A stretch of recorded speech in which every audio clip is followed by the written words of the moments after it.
Hello students, today's video is titled Simplifying Algebraic Expressions. So we have a few things to talk about before we get into some examples. The first thing I'm going to talk about is this statement right here. I'm going to introduce some new language to you today. So there's a word in math called a term. Here's the definition. A term is a part of an expression that can be added or subtracted from the rest of the expression. You've really been dealing with terms your whole math life, but you may not have called it a term. So let me explain. So back in elementary school, you might have had a problem that looked like this. 10 plus 3 minus 7. Because each of these numbers is separated by either an addition or subtraction sign, that automatically makes each one of them a term. So 10 is a term, 3 is a term, and 7 is a term. All because they're connected with addition or subtraction.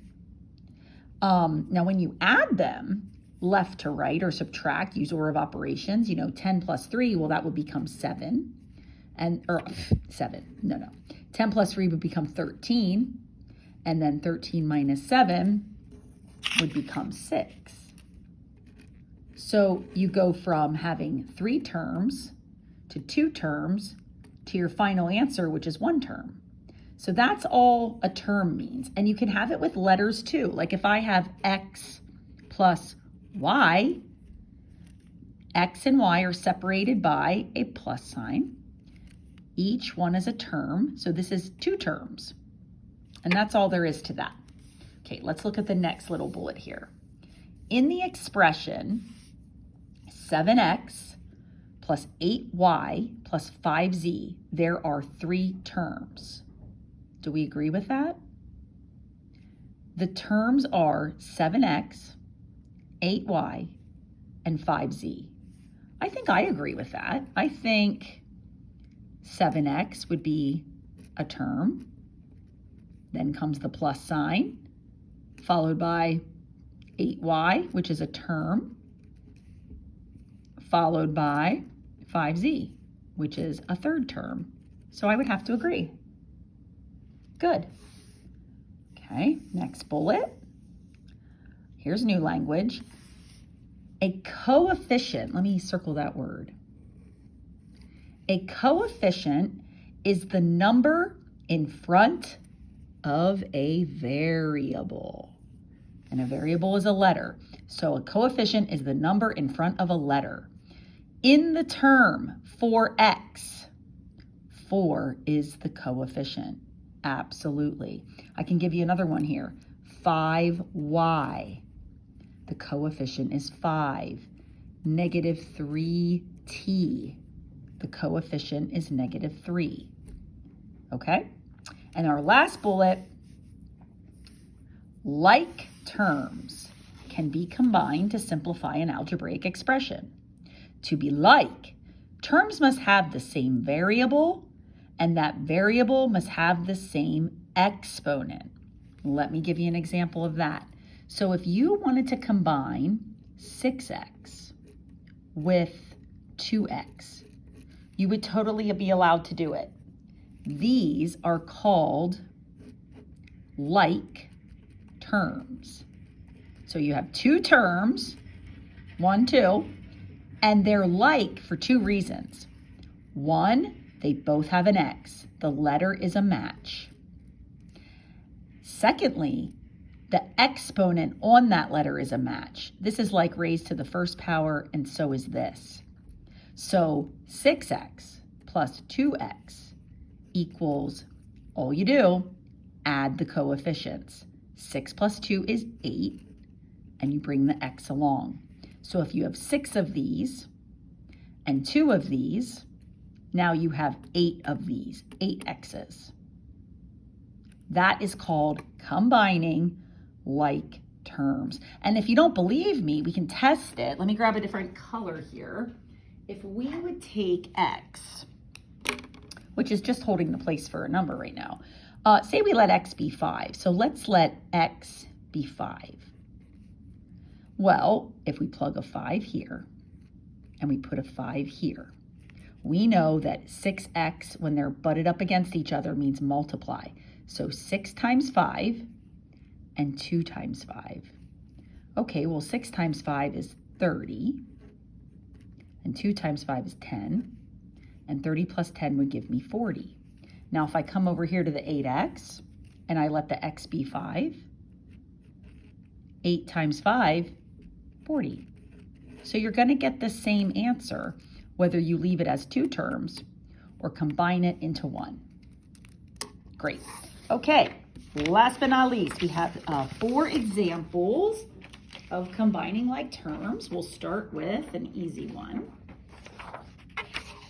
2x plus 3x. This is almost just like the one we just did. We may combine these 2 terms since they match on the letter x, which means we just take the coefficients, 2 plus 3, and that's going to be 5x. So easy.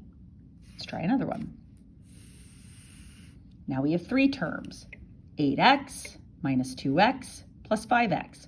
These are all like, they match. But if we run order of operations, we know that subtraction and addition are on an equal playing field, so we must work left to right. So let's start on the left side. 8x minus 2x is going to be 6x, since 8 minus 2 is 6. Bring down 5x. And now we'll add those together, and that will be 11x, final answer.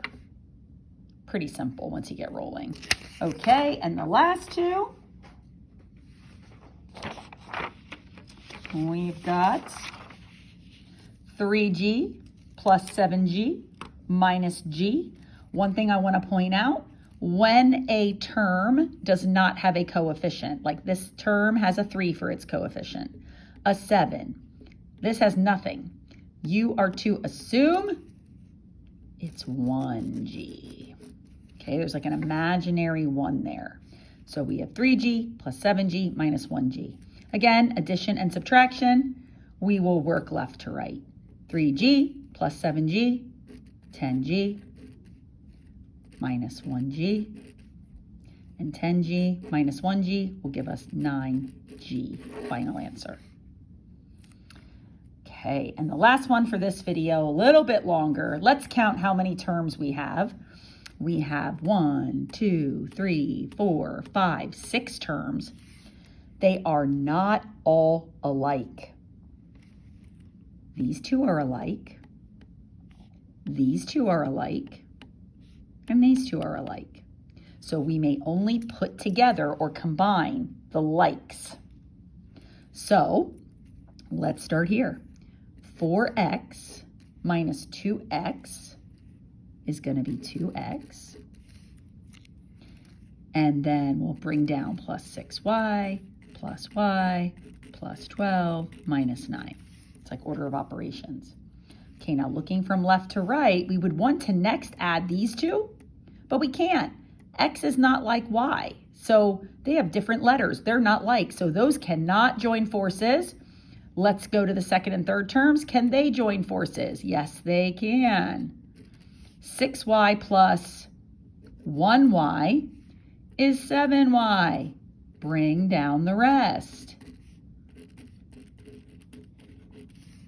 Now working from left to right, these 2 cannot go together. These 2 cannot go together. This has a y and this doesn't. Can these 2 go together? Sure, plain old numbers. 12 minus 9, 3. Bring down the rest.